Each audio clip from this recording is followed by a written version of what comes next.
Welcome to the Bag Maker's Workroom. I am Chris with Simply Classic, and today is Thursday, November 20th, 2025.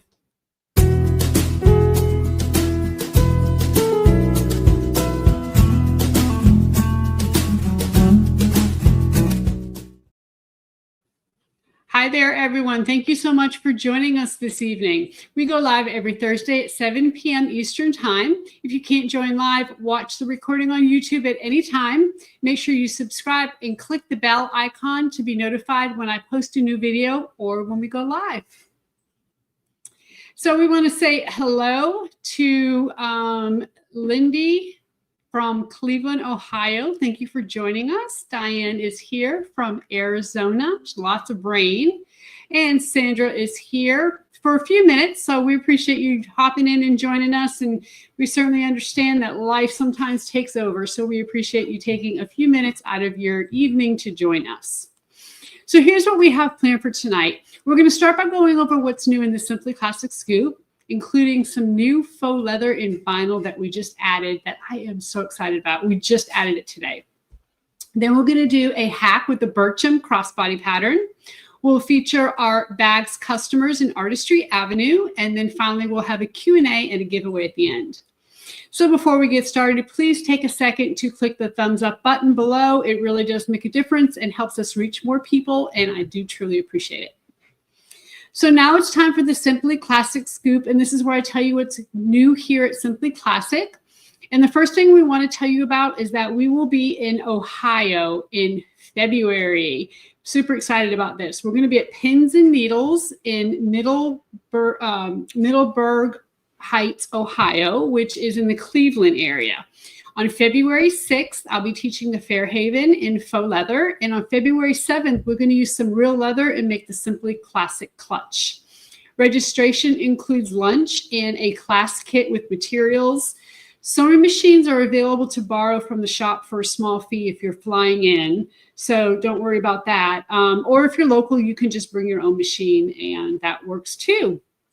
I also want to say that, if you're in the Cleveland area, make sure to check out these workshops. Registration is open now, and the links are down below.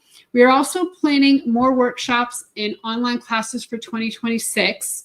Of course, we'll announce those as we have more details. But I do want to take just a second to tell you that we did finalize today one in Louisiana.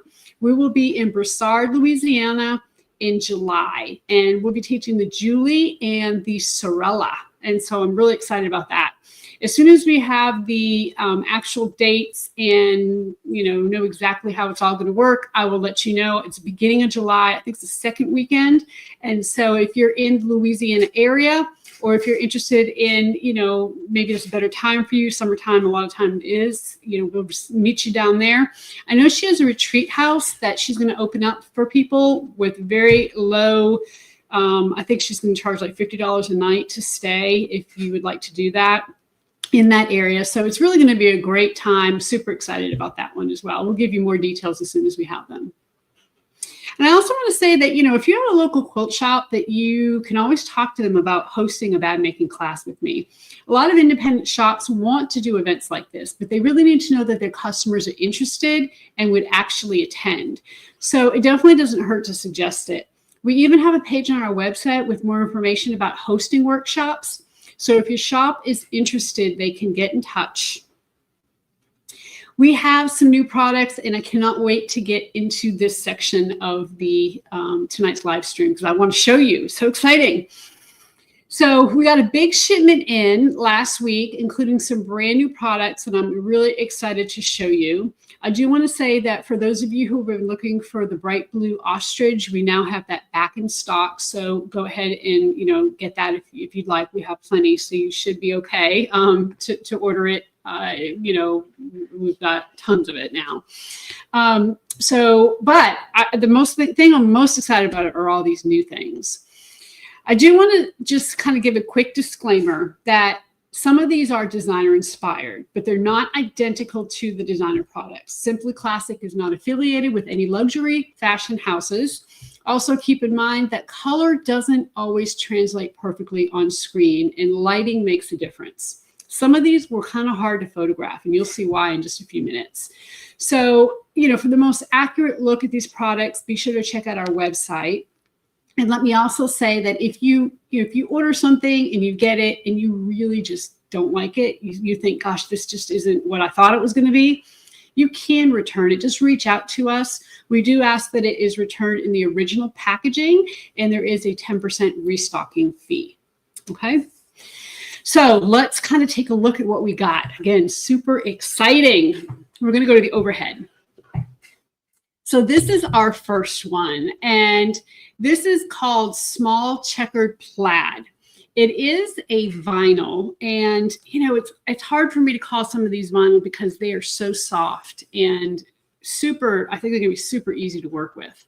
It has beige and tan background, and it has these contrasting shades of brown. So it can easily be paired with warm, cool or warm colors. I think would be fine because you do have some cool tones here. It's 0.8 millimeters thick. Then we have this here. This is a classic tartan plaid, similar to the Burberry checkered pattern. So the colors in here are cream. We have this cream and multi, and there is a little bit of white in here. So like this little block right here is white, but yet this bigger one here is cream. So it at first glance to me, it looked white, but when you look at it closer and you look at it against some white, it's really got mostly a cream background. So we have it in this color here, and we also have it in this color, which we're calling vintage brown multicolor. So it's really like a kind of a light brown camely color. And again, very Burberry inspired. Not Burberry itself, but very close to it. These are 0.8 millimeters thick. Now we have a variation on a classic houndstooth next, and that's what this one is here. It is a kind of cream, tan, and brown mixture. It is 0.7 millimeters thick, and we think it's a really classic pattern, kind of that like an ode to a houndstooth. Our next is something I'm excited about. We're calling this diagonal bee motif. So this is kind of a lettered B. Okay, there's the letter B on it. You can see it's got like this diagonal pattern, and it is definitely a designer inspired motif. It's usually found more on canvas handbags. This is a vinyl. It is but it's got kind of a texture to it. It's really kind of pretty. I like this one a lot. It is 0.8 millimeters thick. Okay, you can get a good idea there. It's kind of got a dark brown in the color, like the bee itself is a dark brown, and then behind it is kind of a lighter brown. And then we have what we're calling our diagonal D motif. Now, this one is also designer inspired, kind of similar to the last one we looked at, but it's got a little bit different pattern to it. So you still kind of have that diagonal pattern to it, but these are more D's than B's, if that's fair. This one is really beautiful. It's got a cream background and like burgundy colors in the letters. So it's really beautiful. I can see this paired with our burgundy solid. I think it'd be pretty. Then we have this color here, which I think is really gorgeous. Green is hard, okay, but this one really spoke to me. We're calling it Dusty Sage in black.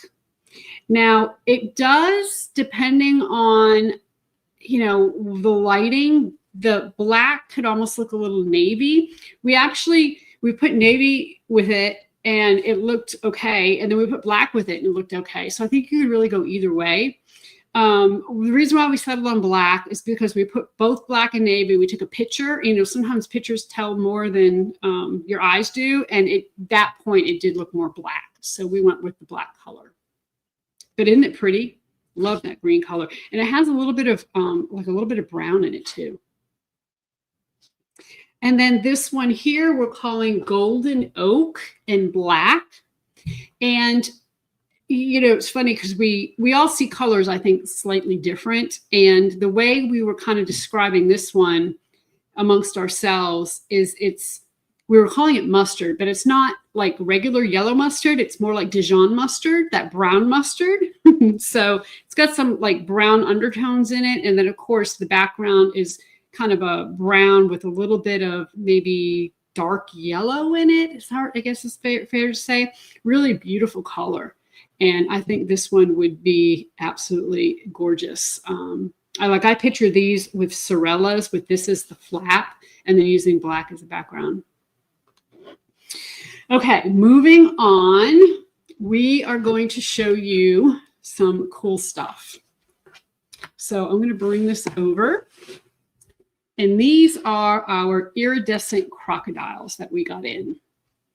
So we have them in 3 different colors. This is actually ice blue. Now, it has a holographic effect, and it kind of has these bands of prismatic color.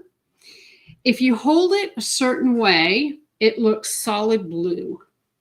Let me see if I can kind of pick that up. I don't know if you can tell. And then if you hold it another way, you can see more of the other colors in it. So, you know, when I saw this, I was thinking Brahmin, some of the, you know, bags that they have. I think this would be a great lookalike for that. The ice blue is really pretty.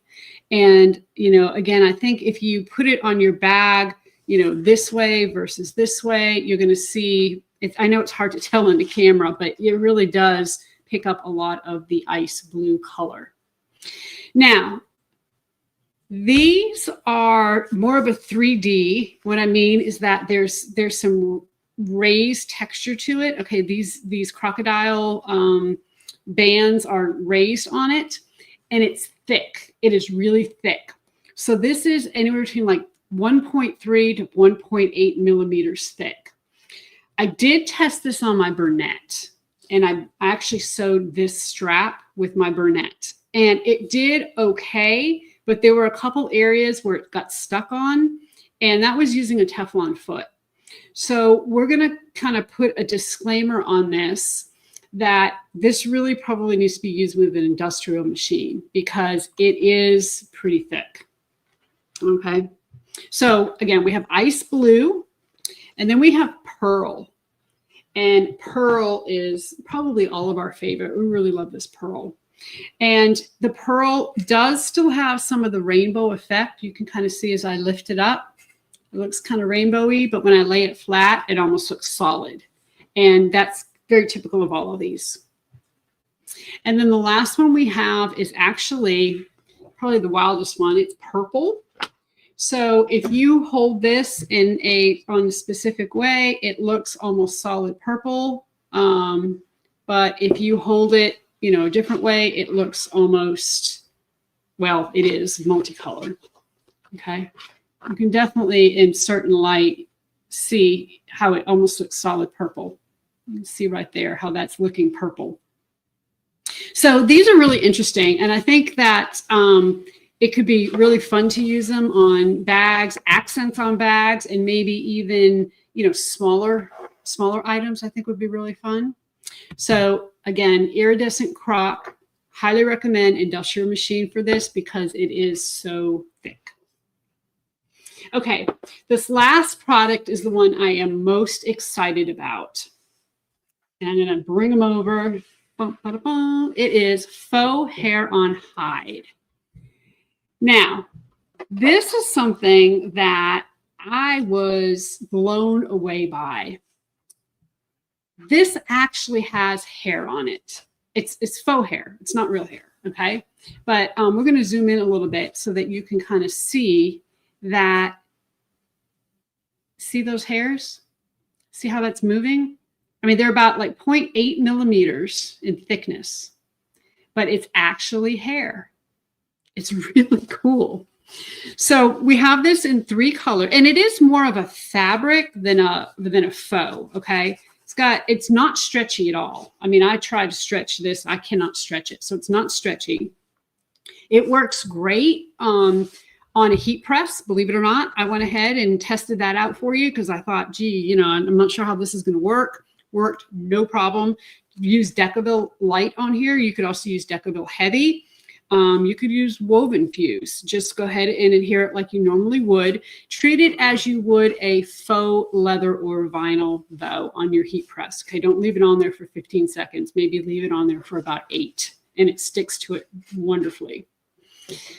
So we have it in 3 colors, and this one here, these are about, first of all, let me say they're about 0.6 millimeters thick. They're very, very thin. Minimal shedding, okay? We've cut these, and we've done everything we could to try to get some of the hairs off. And now when you cut it, you're going to have a little bit of hair coming off, but not much. It's not like working with real hair on hide.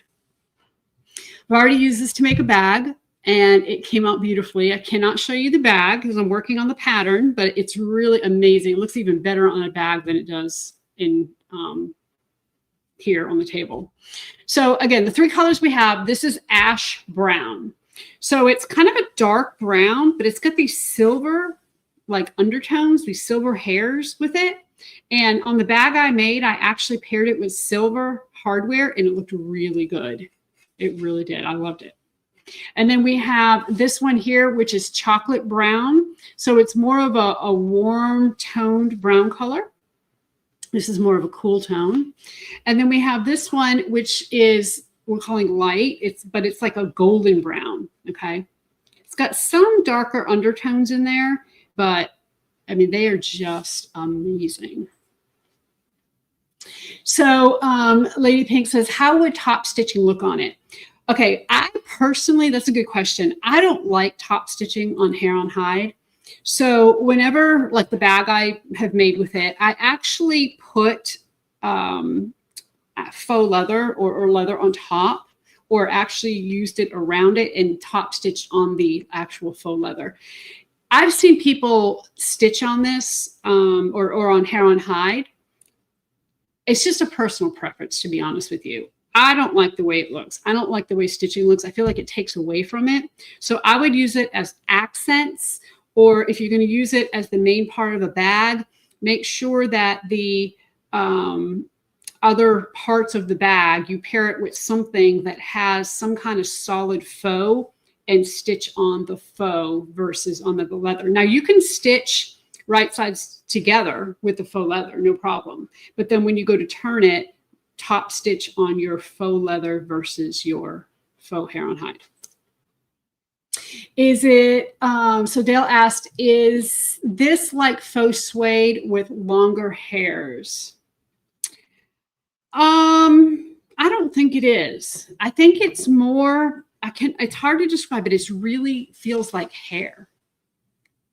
So like when my husband goes to the hairdresser, his hair is pretty short, and they use the buzzers like on his, he's kind of bald. For those of you who have seen him and know him, he's kind of bald, but he's got that hair around the base of his head. And when she uses the clippers on him, it kind of feels like that when he comes home and his hair's super short, and I go like this on his head and I rub his head. It kind of is what it feels like. It's really amazing. I'm really happy with how these turned out. I love them. I really, really love them. Okay. So check these out on the website. They are amazing things that I think are going to make amazing bags. And I'm super excited to share them with you and hope that you love them as much as I do. All right. So Janet said, poor Bill. So Janet is my sister-in-law. She actually knows Bill and knows that, yeah, poor Bill. I do pick on him some, but you know what? You can do that with your spouse, and he's a good sport. So again, these are all available on the website. You can find them under new arrivals. And I also want to remind you that we listed some misprinted vinyl last week for up to 50% off retail price. So these are full rolls that have misprints from the manufacturer on them. You can still use most of the roll, no problem. They're all geometric vinyl, and they're specifically the, I think we had called it the sphere geometric, if I remember right. And so a lot of you liked it. We just couldn't sell these as, good faux because of misprints. We didn't like the way they looked.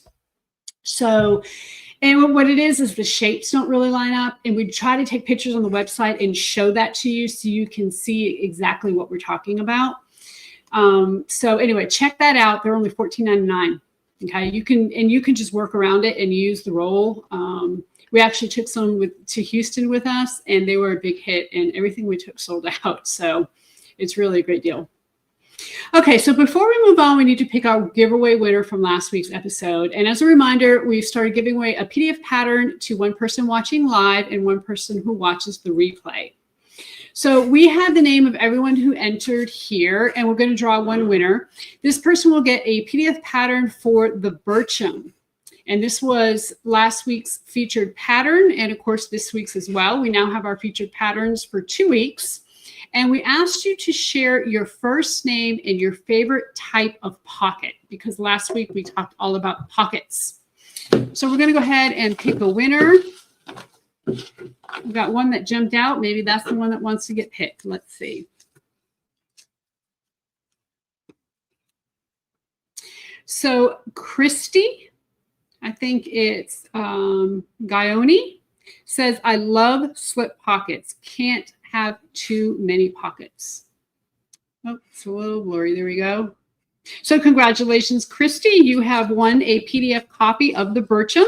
Make sure you email share@simplyclassic.net and let us know that you won, and we will go ahead and get you your Burcham pattern right away. Okay, so we are going to have more giveaways later in this episode, so stay tuned. We're going to give one PDF pattern away to someone watching live and one PDF pattern away to someone watching the replay.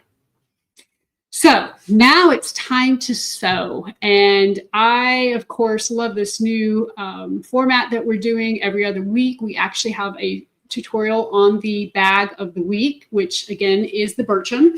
In this tutorial, I show you how to hack the Burcham. Okay, so this is the one we're doing here. It has a flap where the slip or zipper pocket typically is.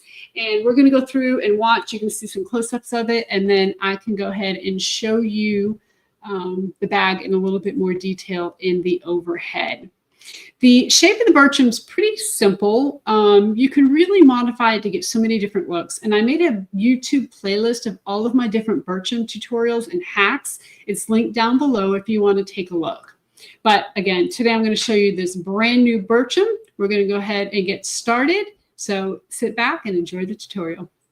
Start out by going over pattern pieces, what's changed and what stays the same. So the first thing that stays the same is the crossbody strap. And you can see I already went ahead and put this crossbody strap together, did my stitching. I did do a double line of stitching here. Just felt like 2 lines of stitching that day. Next thing that's not going to change are your little strap connectors. So I went ahead and did these as well, and I went ahead and stitched them, and same as always, nothing changed there. Okay, but what has changed is I increased the main pieces. Okay, so this is the front and the back. I added 2 inches to the height, and I added 2 inches to the width. I kept the cutouts the same size. Okay, so the depth of this bag is going to remain unchanged. So in addition, I also took 2 inches off the height of the stabilizer and 2 inches off the width of the stabilizer. So just look at the cutting chart and then make those changes accordingly. 2 inches taller, 2 inches wider. The other thing that changed is the upper lining pieces. They're also 2 inches longer. The height is the same because our depth is the same on the bag. So I added 2 inches and also added 2 inches to the stabilizer before I adhered it on the back. So the other thing that changed is the zipper placket. So the height of the zipper placket is exactly the same as before, but the width changed by 2 inches. So I just added 2 inches to this length on both the lining and the main pieces. And of course, this doesn't have any stabilizer on the back. All of my lining does have woven interfacing. It's the classic fuse. But this particular, and I do actually have Decaville Light now. I found some. I have a little bit in stock for me, so I'm super excited about that. So the Decaville Light is on the back of all of the main pieces. All of my little pocket pieces and my key fob remain unchanged. So that's just whatever the pattern said. Same thing with my interior zipper pockets and my interior slip pocket. That's all the same, nothing different there. The exterior zipper pockets I did change. So because the pocket, it can be wider and also can be a little deeper because we increased the width and height of the bag. What I did to this piece is I added 2 inches to the width and only 1 inch to the height. Okay, so 2 to the width, 1 to the height, and of course 2 pieces. And this is not going to be an exterior zipper pocket, it's going to be an exterior slip pocket on this bag, but I wanted to make sure I had plenty of pocket to stitch with. My lining pieces, of course, had to change as well, and these pieces are 2 inches wider and 2 inches taller. Again, classic fuse on the back, and then my cutouts are exactly the same as they are in the original Burcham pattern. The Decaville Heavy that goes on the bottom, once we sew everything together, is 2 inches longer. Okay, so to this width, to the length, add 2 inches, height remains the same. Now, for the flap, what I did is we have a flap piece on our website. It's a free piece, and it's for the Kirsten hack, is what we call it. And it's pretty long, okay, it's pretty wide. So what I did was I cut it in half right down the center, and I just overlapped until this entire piece is 8.5 inches long, okay, or the width here. So 8.5 inches. So it ended up overlapping. It looks like it's about a little over 1 inch, but just cut it in half, lay it on your table on your cutting mat until it's 8.5 inches, and then go ahead and tape it. Whenever you have a pattern piece like this that you want to change the size of, you always want to cut it down the middle, because if you take it off one end or the other end, of course it's going to change the shape. We don't want to do that. And so adjustments are easily made by cutting it down the middle. So I went ahead and cut 2 flat pieces, and I'm using the black suede. And of course I had to change the size of the stabilizer as well. So the stabilizer, I went ahead and it's actually 1/2 inch from the top and 1/4 inch from all the side edges. So I just made sure that that measurement was correct and put it on here, made the changes to adhere it to this. Now we do have a 1/2 inch at the top, so make sure when you adhere this, you're not adhering it centered. You're actually adhering it 1/2 inch from the top edge, which should make it 1/4 inch from all the other edges. And of course we do have 2 flat pieces. Okay, so that is all the changes. Not much, just a few length and width changes to a few of the pieces. And so from here, what I'm going to do is put the lining together. The lining is not any different than the lining on your bag. Zipper placket is going to be the same, so I'll go ahead and do the zipper placket piece, and then I'll do all of my lining pocket pieces.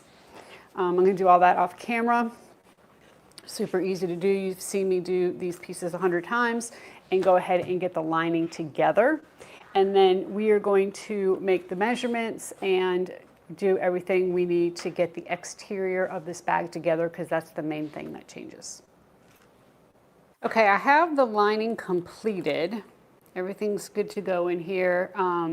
I've got, of course, my zipper pocket installed. I've got my slip pocket installed here on the other side. We have the zipper plackets ready to go. So I'm just going to stick this aside. Of course, I left my bottom open, and I also left the bottom of the pocket open so we can turn the bag. So before I go any further with the exterior, I want to get this flap done. So I'm going to put the flap pieces right sides together and put a few wonder clips on here, and we're going to stitch this using a 1/4 inch seam allowance, and I'm going to leave the top open. So I'm going to make sure I stitch it from the side where the Decaville light is, so that I don't stitch on top of the Decaville light.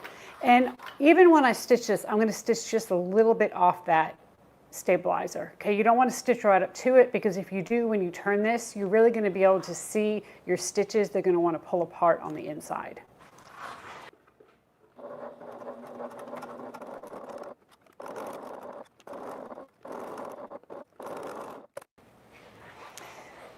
I'm going to just go ahead and clip these corners.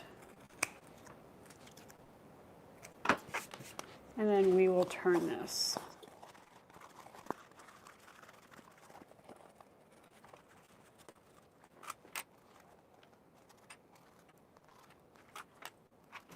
Okay, from here I'm going to top stitch using 1/8 of an inch seam allowance around. I'm going to wait to close this though, because I think I want to put my bag tag here on the front.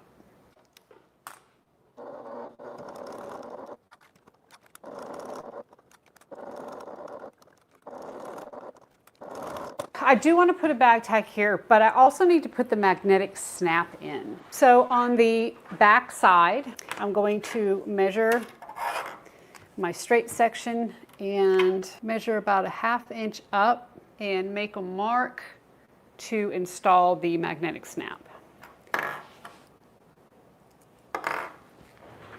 So I'm going to place the washer centered right there. Just make a little dot in the center, make sure it looks centered, which it does. And then go ahead and draw the little lines.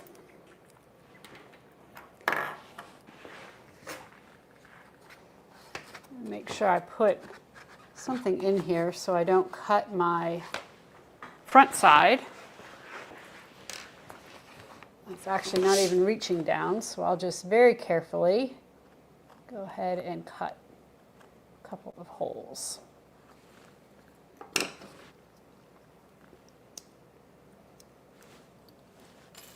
Now, you typically want to put the male portion of the snap on the flaps, so I will do that. And then I'm going to put a little piece of Deckerville Heavy, install the washer, and then I'll put a piece of tape or something over this to protect it.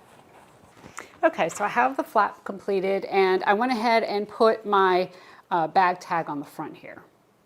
So from here, you can go ahead and baste the top closed. It's up to you if you want to do that. In the end, this is going to get stuck into the top of the hole, so it's not going to really show, you know, but it might be good to go ahead and baste that close.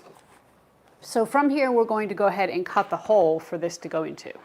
So you want to find the center of the front of the bag, which I've done already, and we want to make sure that the opening is going to be about the same width as this piece. Makes sense, right? So I actually drew that in before I put my stabilizer on, and I can see where those lines are. So what I did was came down, I give you a measurement in the pattern, you know, come down that far. You're going to basically make a 1/2 inch opening. And then the width, you obviously want this centered, this flap centered. You know, the width's going to be, this should be about 8 inches, roughly. And so don't just assume, go ahead and double check it and make sure it fits within the lines that you're going to cut. So once you know where that is, go ahead and use a ruler and a craft knife to cut. Now I like to cut my openings this way because I can get the point right in the corner and I'm not going to overcut at all.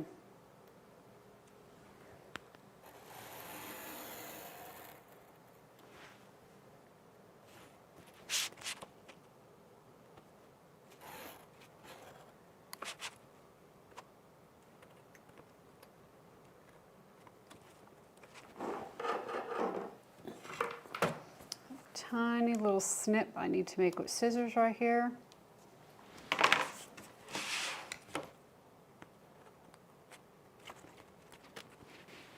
Now, if you want to edge paint this before you proceed, you can certainly do that. We're just going to leave this open. We're not going to stitch anything right sides together and flip or anything like that. So essentially what we're going to do is this this flap is going to slide in like this, and then we'll be able to reach in and to then get into this pocket. Now you can do this in so many different ways. You don't have to do it this way. You know, if you want to try to do this where you do wrong sides to, or wrong side of the flap to the right side of the, or right sides together, I should say, and then flip it down and top stitch, you could certainly do that as well.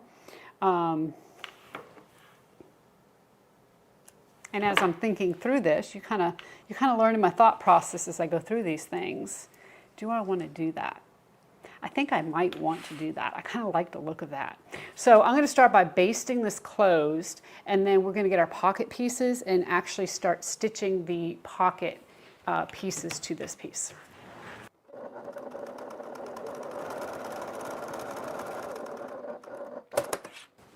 Okay, so now we have our flap, we have our hole cut out, and we have our pocket pieces that are going to end up getting stitched in. So the first thing we want to do is turn this over to the wrong side, and let's place some double-sided tape along this edge.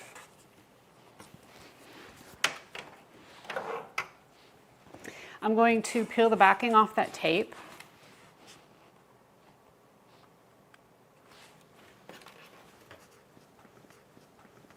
And I'm going to take the pocket, I'm going to put the pocket right side, the right side of the pocket on the wrong side of the pocket piece. And you can see this is the bottom of my pocket piece. I want it to go opposite of what you think. Okay, so I'm just going to go ahead and lay it right here against that double-sided tape. Now from here, go ahead and fold this pocket down. And you want it, of course, outside that seam so that when you look from the front, you can't see it. However, when we top stitch this down, it's going to go ahead and top stitch this in place. And I'm just going to stitch about 1/8 of an inch. And let me make sure that my sides are down as well. And when I say my sides, I mean these little sides right here. I just want to make sure those are tucked under as well. So now when I top stitch, I am going to only go about 1/8 of an inch beyond this point, and we're just doing the bottom right now. Okay, so I'm just going to, and you can take a ruler and measure that and make sure that you start at about 1/8 of an inch, because what we're going to do is once we stitch across here, we're going to make sure we start in that same hole to go up, across, and down when we get ready to do the flap. Okay, so just start at 1/8 of an inch, pull your threads through the back, tie a knot, and we're going to go all the way to the other side.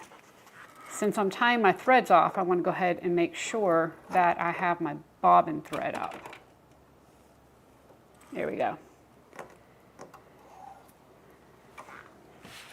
All right.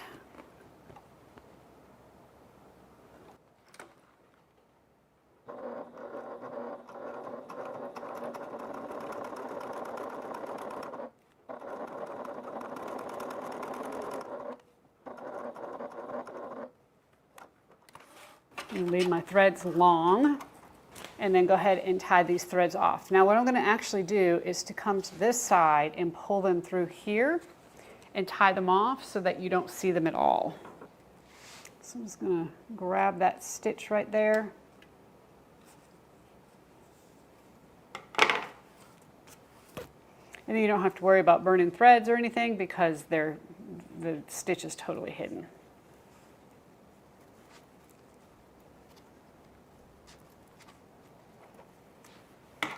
Okay, I'm going to pull the thread through on the other side here and do the same thing. Okay, so now that this part is complete, this is what I have, basically the front of the pocket attached. And you can just see one line of stitching here on the bottom. So let's turn this over. We're going to put some double-sided tape along this top edge. And I'm going to put it both on this side and on this side.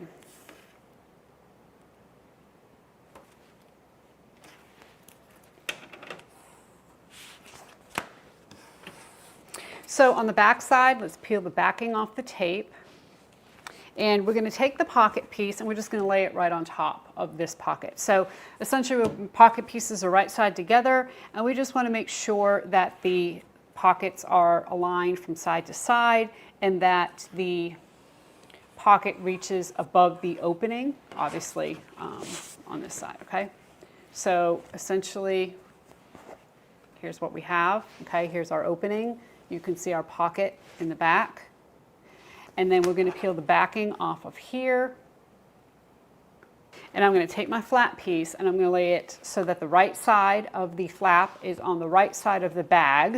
I'm going to center it right along the edge. So now what we're going to do is, from the right side, go ahead and pick up where we left off on our stitching. We're going to stitch up, across, and by stitching across, we're catching the pocket underneath, and we're also catching the flap. And then we're going to come down this side and hook up with the original stitch here where we left off, okay? So just basically from stitch all the way around to the other stitch, and all of this is going to get stitched in place.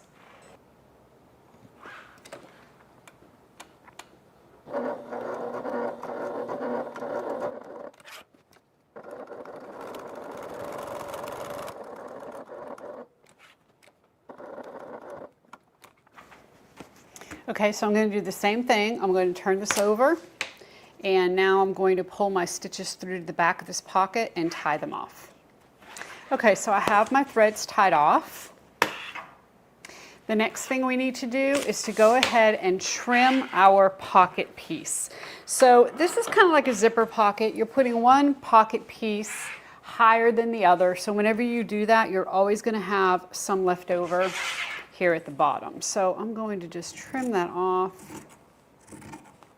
And we're going to close this pocket on all three sides, okay, because we're not going to use this pocket at all when we turn our bag. So I'm just going to turn this over to the right side. I'm going to pull this back, go ahead and stitch down, and turn, come across, and then stitch up the other side.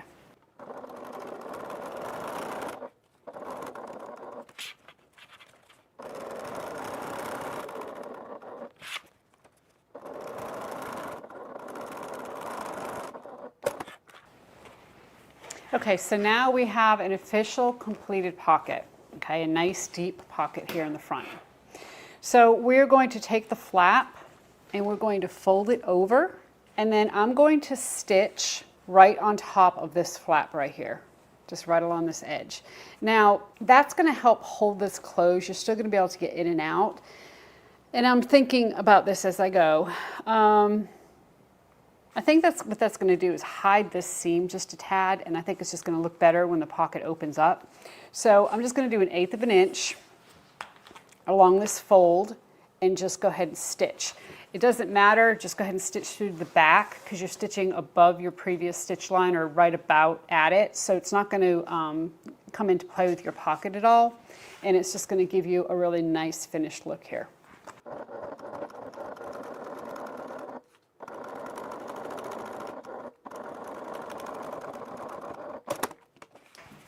Okay, so here we go.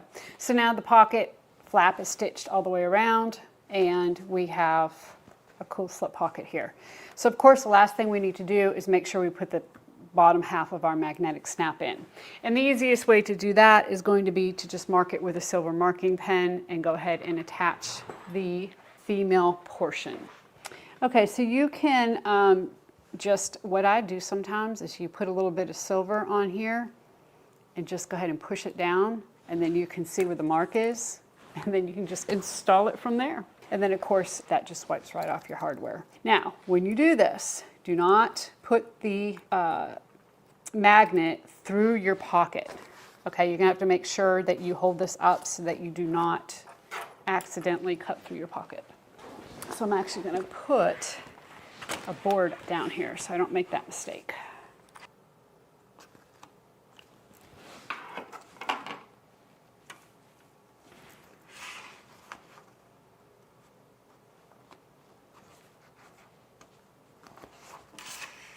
All right, I'm going to go ahead and finish installing this snap and then just put a little piece of tape over it to protect the pocket.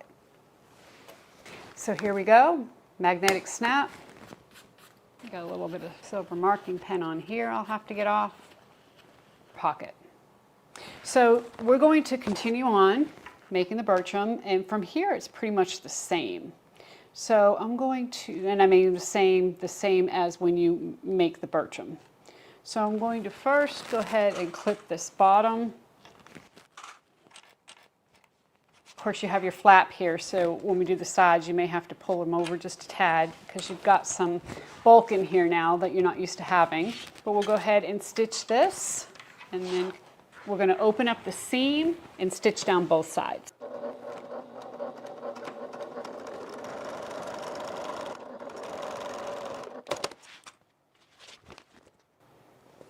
So just go ahead and open up your seam allowance, and then top stitch on the right of the seam and to the left of the seam.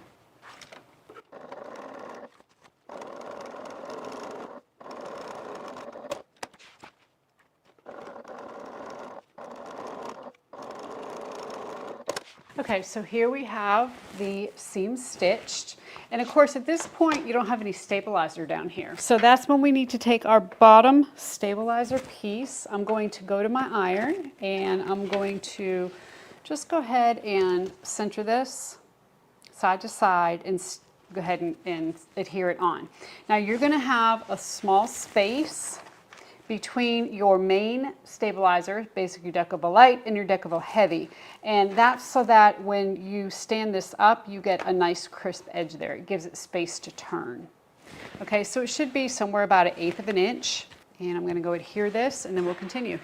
On my crossbody bags, I typically do not put purse feet. So if you want purse feet, now's the time to do it. I would probably put 4 purse feet on here if I was going to, and you can just go ahead and do a little bit of measuring. I usually put the purse feet 1 inch from the stabilizer. So 1 inch from the long side, and usually about either 1 inch or 1.5 inches in from the short sides. Now, while your bag is warm, you can go ahead and kind of crease the seams where it's going to fold out. That just kind of helps form it a little bit. So I used a Teflon sheet and just went ahead to get that on. Okay, so from here we're going to go ahead and put our sides together. So I'm just going to put some Wonder Clips on here.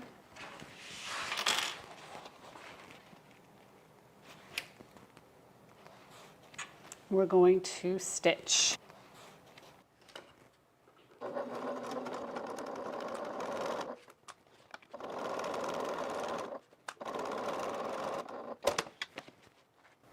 You notice when I stitch, I always start from the top edge.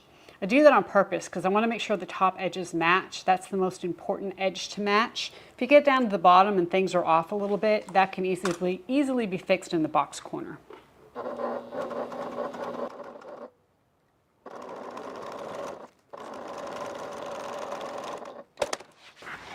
Actually didn't quite get to the top here. Didn't back stitch all the way up, so I'll do that now.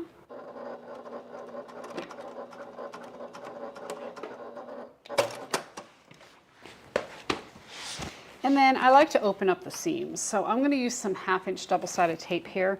You can use really any kind of tape or glue that you want to use. It's really up to you. I don't particularly like to cut these seams back because I feel like then the little seam just sticks out into the side of the bag when you're trying to get it to lay flat, and I really just don't particularly like that. So I like to use some double-sided tape, and I just put it right along the seams. And since I'm using a 1/2 inch seam allowance, the 1/2 inch double-sided tape works perfect.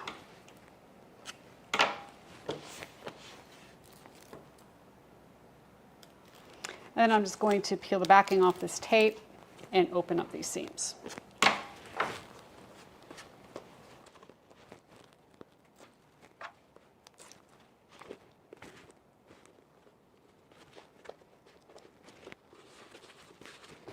And of course, once you do that, the corners about box themselves. All you have to do is put a couple of Wonder Clips in there, match up the seams. And this is one of the reasons why the Burcham is so versatile and it can be used for so many hacks, is because it's really just a boxed bottom bag. It's not a difficult bag. There's no gusset. It's all straight lines. I actually usually cut my Burchams from measurements. I don't even use the pattern pieces. And so it really makes it a nice, easy bag to do a lot of cool things with. I mean, when you look back at all of the different hacks we've done over the years with this bag, with this pattern, there's so much you can do with just one pattern and adding just a little bit of length, width, you know, changing up the pocket a little bit. You get a totally different looking kind of bag. So from here, I'm going to go ahead and just stitch the box corners. And whenever I do that, I always have my bag standing up and just kind of fold this back and stitch from the front side or the top side. And get my pocket out of the way.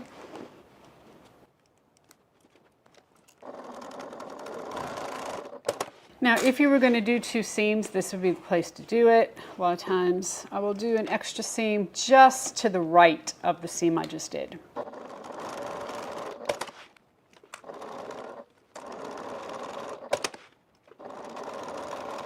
Okay, once that's completed, go ahead and just trim these seam allowances back. And you want to trim it pretty close to the seam.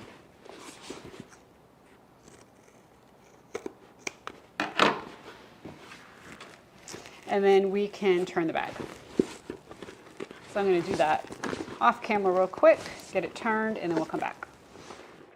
Okay, and here is the bag turned. So I'm going to take my lining and slide it in.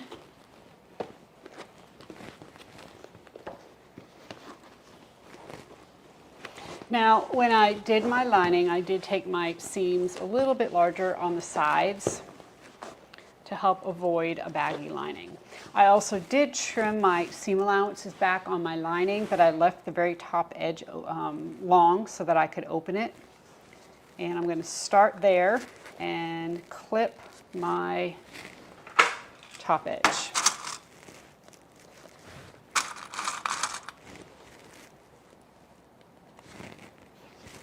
Go to the other side, do the same thing. And so this is going to be a tight fit. It's going to be a tight fit because I took a smaller seam allowance on my lining, and also because we have a flap in there, remember. And the flap is, you know, takes up some space. And so now I'm going to go ahead and stitch the lining to the exterior of the bag.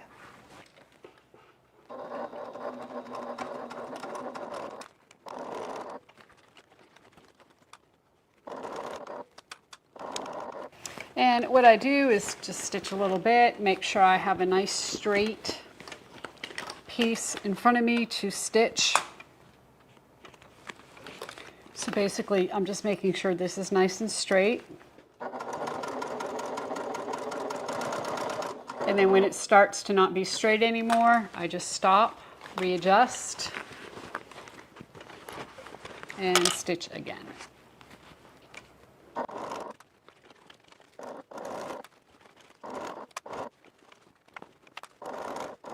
Okay, so now that that is stitched, I'm going to go ahead and turn the bag. Do not cut your seam allowance back, okay?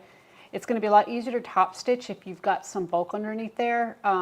If you try to cut it to 1/8 and then turn this and then top stitch, it can get a little tough because as you're trying to stitch, you have an uneven edge this way. Okay, you have like one high edge and one low edge, where if you've got the full 1/2 inch and you're stitching 1/8 of an inch, then you have a nice even edge from right to left on your presser foot. Okay, so I'm going to go ahead and turn this and then we will continue. Okay, so the bag is turned and here's what we have. Now, I haven't finished it off yet. From here, you're just going to go ahead and finish off the bag just like you would with the regular Burcham pattern. And we have that linked below so you can go ahead and follow along. But you can see, you know, the front, the back, And theoretically, you could have put the zipper pocket in the back here if you wanted to, and then just did the same thing up here on the top with the slip pocket. And I think that would have been a really cool feature. So you see you have a nice, big, huge slip pocket here. You have a little bit of character to this bag. It's, I would consider a large crossbody with the actual changes that I made. And let's take a look and see how big this ended up. So it is 10 inches wide. It is about 9.5 inches tall. And then the depth did not change. The depth is still 3 inches. So for those of you who really wanted a larger Burcham, I know some people have asked me about it, this is a great way to do it. Okay, just go ahead and add accordingly, and you can make it as big as you would like. And then of course this pocket is just a really cool feature, something different. I'm going to just go ahead and finish up the bag like normal, and I hope that you enjoyed this tutorial.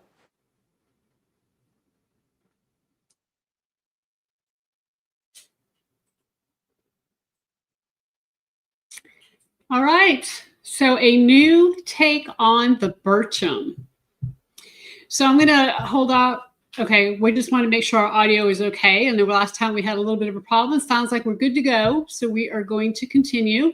And the first thing I want to do is answer some questions, because some of you have some really good questions during the video. So we're going to go ahead and look at that. So Dane asked, what text thread are you using? So I was on my Burnett when making that, and I was using a Text 45. So it was the Text 45 fill tech thread that we carry in the color black. And will this pattern work well with the new crock? So Liz, I think it will. I think it will be really beautiful. However, like I said before, it's thick. So you really need to make sure that you have an industrial machine to do it. I think it's going to make all the difference in the world. One place where you may struggle a little bit with the thickness is going to be when you top stitch. We're going to go to the overhead.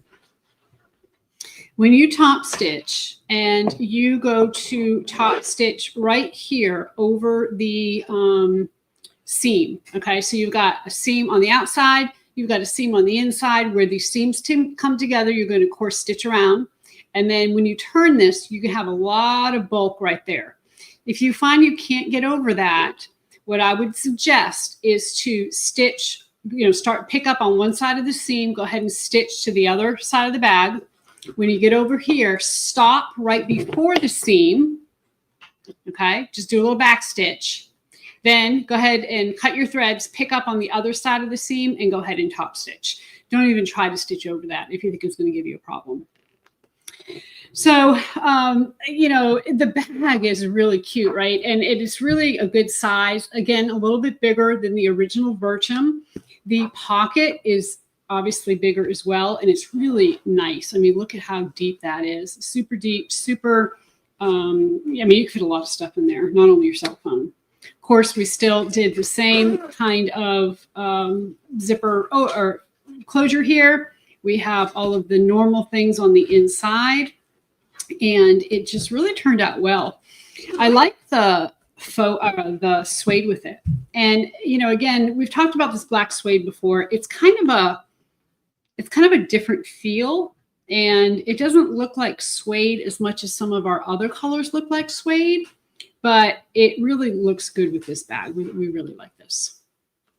So, I'm sorry. I think I said, if using suede, will I need to use an industrial machine? No, you do not. So if you're using our suede, you will not have to. The suede is really thin, easy to work with.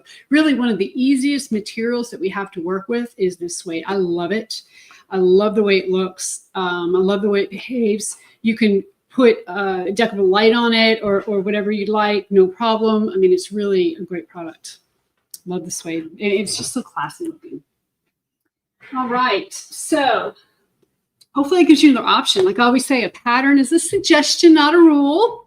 And I think that's a really good option. I love the Burcham is such a versatile pattern, and you can do it in so many different ways. As you know, we have increased the size of the bag and made it, really big. We've, added all kinds of different handles to it. And, If you were to have one pattern in your arsenal that you could use over and over and over and make so many different ways, it would be the Burcham. So I hope you enjoyed that tutorial and maybe try it. See how the flap, or do something totally different. I know you are all very talented and you come up with some amazing details for this bag. So now it's time for Artistry Avenue, and this is where we feature bags made by you, our customers. Every week we choose 3 bags that were posted in the Simply Classic bag making community on Facebook or that were emailed to share@simplyclassic.net. If we feature your bag, you can receive a free PDF pattern of your choice. Just email share@simplyclassic.net within 30 days to let us know which pattern you'd like. So let's take a look at this week's artists. So this Burcham comes from Helen, and I think that's what her name is. We went ahead and looked online, and she did a fabulous kit. So she did a Burcham, she did an eyeglasses case, a wallet, and a keychain. Now she is in, I believe, Australia, Ollie and Elena, and this is not our ostrich, but it certainly is beautiful. It's kind of a purpley blue and even matches her sunglasses. I think it's fantastic. So I think this is an excellent, great set, beautiful set, and great job, Helen. And I hope we got that right, and that is your name. So Lisa hacked this Burcham, and this is an example of one of the things I just talked about. This is a Burcham. It's just a lot larger. And this was a bag that was inspired by the Louis Vuitton Neverfull hack. And I have a YouTube video showing you how to do this. And Lisa used this checkered vinyl and a faux black leather and purple lining, which is really a fun pairing. I really love this. So great job, Lisa. And then finally, Lulu made this Burcham using real leather.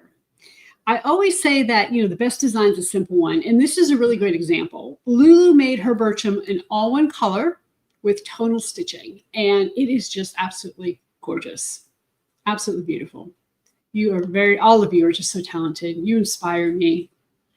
So thank you to our featured artists for sharing your amazing makes. You're all very talented. It blows our minds. A lot of times we look through the Facebook group and oh, wow, look at that one. We're just so impressed by all of you. So don't forget to email share@simplyclassic.net within the next 30 days to let us know which PDF pattern you would like. So before we move on to our official Q&A, we would like to give away 2 more Burcham patterns. So we're going to give one away to a live person watching live, and we'll give one away to a person in the replay, and you have to just leave a comment in the chat. So if you're watching live on Thursday, here's how you enter. All you have to do is type the word Thanksgiving in the chat. So please only enter the keyword one time, and we will have the computer pick a winner like we always do. This is open worldwide. If you're watching the replay, you can also enter to win. Leave a comment that includes 2 things, your first name and your favorite Thanksgiving dish. You have until Wednesday, December 3rd to enter, because next week, Thursday's Thanksgiving, we will not have a live stream. Okay, so your favorite Thanksgiving dish. I have to say, there's some things I don't like. Like one of the things I really don't like is cranberry sauce. Don't know why, never have. Love the stuffing or the dressing, love the macaroni and cheese. Of course, growing up in New England, that wasn't a traditional dish. In the South, it is. So anyway, all kinds of good stuff. And some people, you don't have to have turkey. You can do something different. So I just like to know what you like. So we're going to look at this week's questions, and Alice asked a question on YouTube, and she asked specifically about classic fuse. So she said, I'm really excited to try this. Can you tell me if it's similar to Woven Fuse or Woven Fuse 2? I have a hard time finding those and would love to comparable alternative. And that is really a great question. We're going to go to the overhead because I do want to show this to you. This is the classic fuse, and the classic fuse, one of the things, there's 2 things about it that I think are really important to know. First one is that it has what they call a solid curtain glue back So you don't have little dots, okay? It adheres really well because of that, because it's a solid surface and it's kind of hard to see here. Maybe if we zoom in just a little bit, you'll be able to see.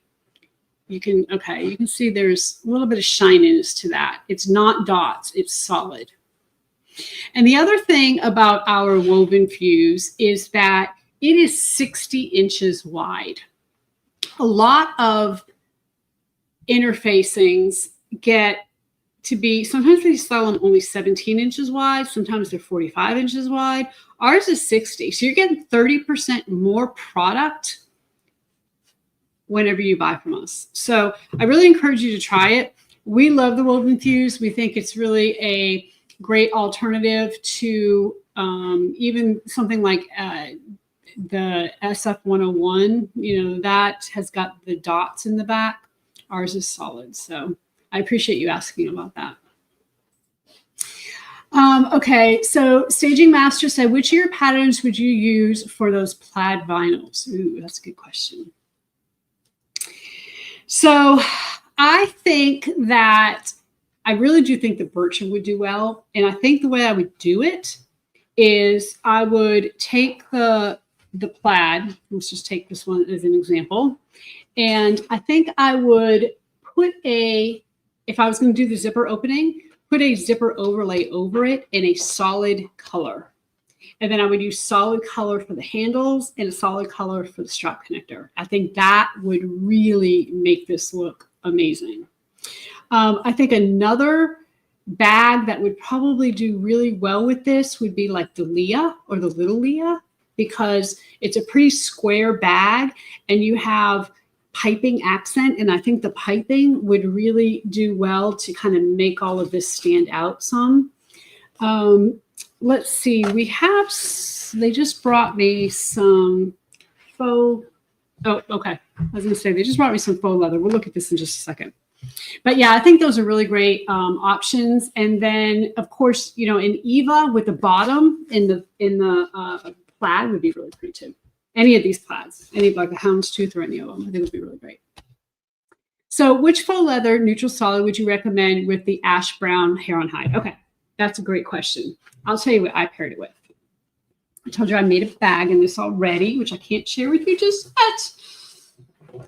It's the 4th quarter subscription bag. But anyway, we're going to go to the overhead, and I'm going to show this to you and show you what I paired with it. I paired mushroom. And mushroom is, we're going to get that for you so you can see it. But in the meantime, we're also, here's our dark brown texture with it. Let's see, let me zoom out a little bit and see if that helps. You see it a little better. The texture goes okay, but look at this mushroom with it. The mushroom really looks good. And it does have silver undertones in the faux, or excuse me, in the hair.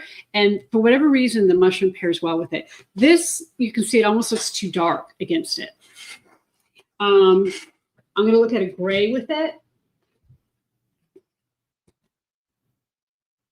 I think the gray looks pretty good with it as well. Let's take away this mushroom, which is unusual because typically you wouldn't put gray and brown together. But because of the ash, we say ash because we're thinking of like a fireplace ash. You know how it has like the gray ash? That's why we named it that. I think the gray would look really pretty with it. So either gray or mushroom. Let's see, we do have this, I think that's dark as well. We also have this age, but I don't think the age is well. We did this the other day. We were playing around trying to find color. See, this doesn't go with it very well. So if I were to choose, and I think that's a great question, I would choose mushroom or I would choose gray. Either one of these I think are great options with this particular one. All right. So we are ready for our winner. And congratulations to Connie X3U3B. So you have won a PDF pattern for the Burcham. So make sure you go ahead and email us. If you can do it within the next 24 hours, that'd be great. We'd go ahead and get you Burcham right away. and you can go ahead and get started on it. And, you know, maybe you have some time over the holiday to sew. That would be fantastic. So thank you so much for joining me for the Bag Makers Workroom. Again, we don't have an episode next week because Thursday's Thanksgiving here in the U.S. We know it's not Thanksgiving everywhere. At least I don't think that it is. But we do want you to keep an eye out for emails about our Black Friday sale. It's going to be good. We have some great deals planned over the long weekend. So we'll be back in 2 weeks on Thursday, December 4th for an episode about reptile print bags. So if you like croc or faux snake, this is one you will not want to miss. Don't forget to submit your Simply Classic makes by posting them in the Facebook group or emailing share@simplyclassic.net. And please remember to click the thumbs up button on the way out. Okay, it helps us. We really appreciate it. So until next time, everybody have a safe and happy holiday and happy Thanksgiving and happy sewing.